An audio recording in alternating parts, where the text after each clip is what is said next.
The birth of our nation came by casting off the bonds of tyranny and charting a new course as a free people, led not by the rule of man, but by the rule of God in our laws. As a culture, we have created the highest standard of living in the world. We have greater convenience and comfort than any generation that has preceded us.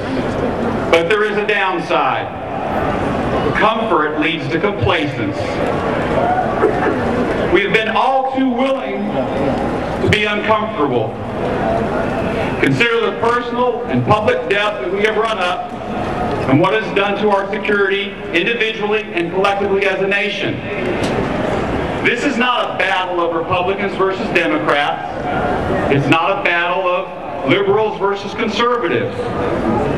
It is about freedom versus bondage.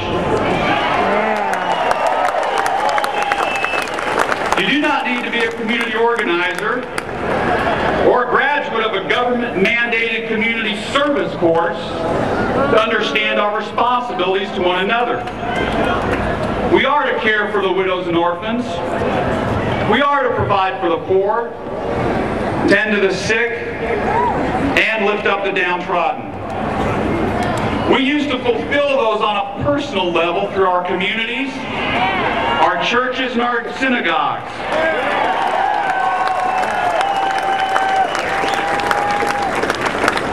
But sadly, we have abdicated our responsibilities, forfeiting them to a government that has enslaved us. This is a hard word. But because we have chosen to reject our responsibilities, the government is happy to take our money and create programs to meet the needs. But it doesn't stop there. If one program is good, then 2 dozen are even better. And so more and more is taken away from us. T. Coleman Andrews, the commissioner of the IRS from 1953 to 1955, put it this way: I don't like the income tax. Every time we talk about these taxes, we get around to the idea from each according to his ability, to each according to his need. That is socialism, and it's in the Communist Manifesto. By the way, Commissioner Andrews resigned his post in opposition to the income tax. He took a stand.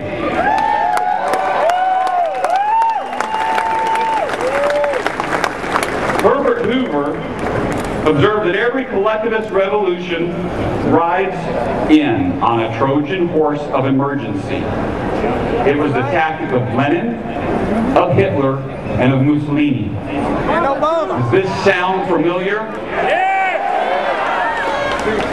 Was this not the same tactic used by our government to pass the stimulus bill? A bill that was so urgent that there was not even adequate time to read it.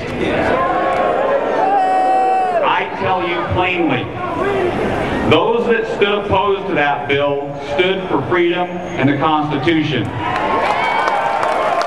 Those that voted for it, they betrayed our trust. The course out of this mess is what used to be called everyday courage. Doing what is right just because it is. And doing it without regard to whether we personally benefit or not. Benjamin Franklin said that when the people find they can vote themselves money, that will herald the end of the Republic. Well, that's what is happening right now. It will be difficult to return to common sense financial principles, but it's not impossible. It's what we as individuals and as a nation need to do. It's very, very basic. Don't spend what we don't have.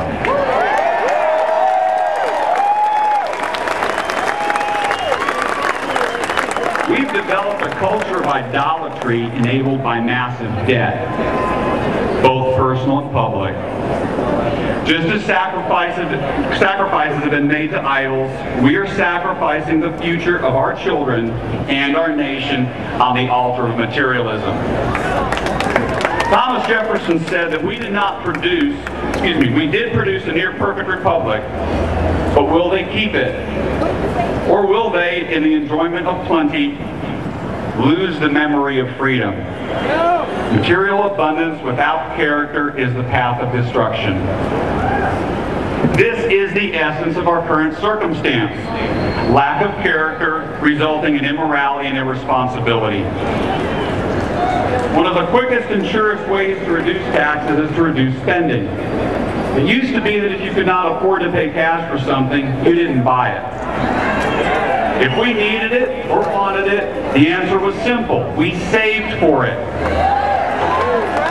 This is thrift. It's a concept that has lost its luster in our debt-driven culture. It was not the founders' intent that the government would confiscate and spread wealth, but rather provide the opportunity to pursue life, liberty, and happiness. That is the promise of America.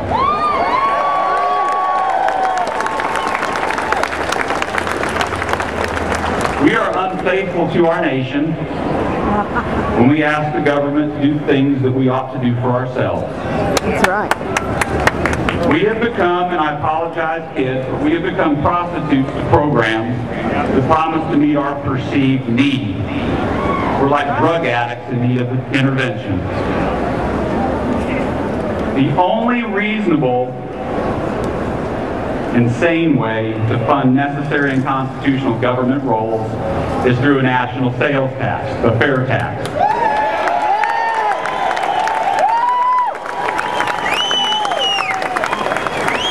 It is a simple but yet radical proposition. You keep all of what you earn. You get to keep it. It's yours. But you're only taxed when you spend it. And the fair tax is the only way to eliminate the need for the IRS.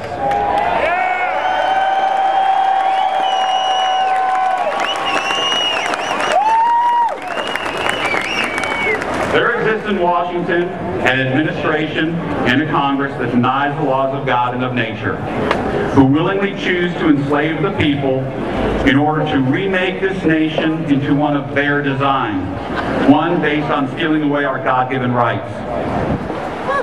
The recent election was of historical significance, not the results themselves, because this is the land of opportunity. But it's the breathtaking speed at which our freedom is being bulldozed into rubble, only to be replaced by the monolithic idol that is socialism. We are a representative republic. We have the change that the majority have voted for, but it's all of our issue.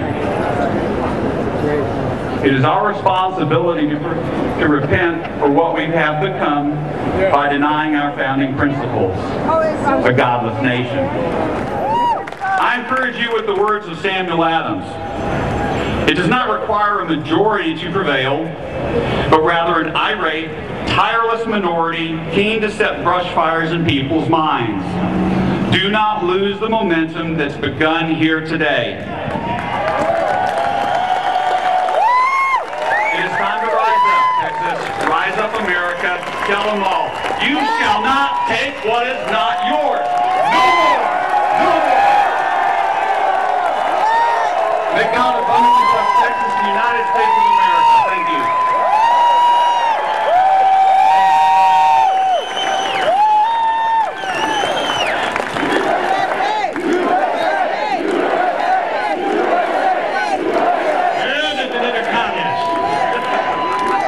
What's wrong with that guy?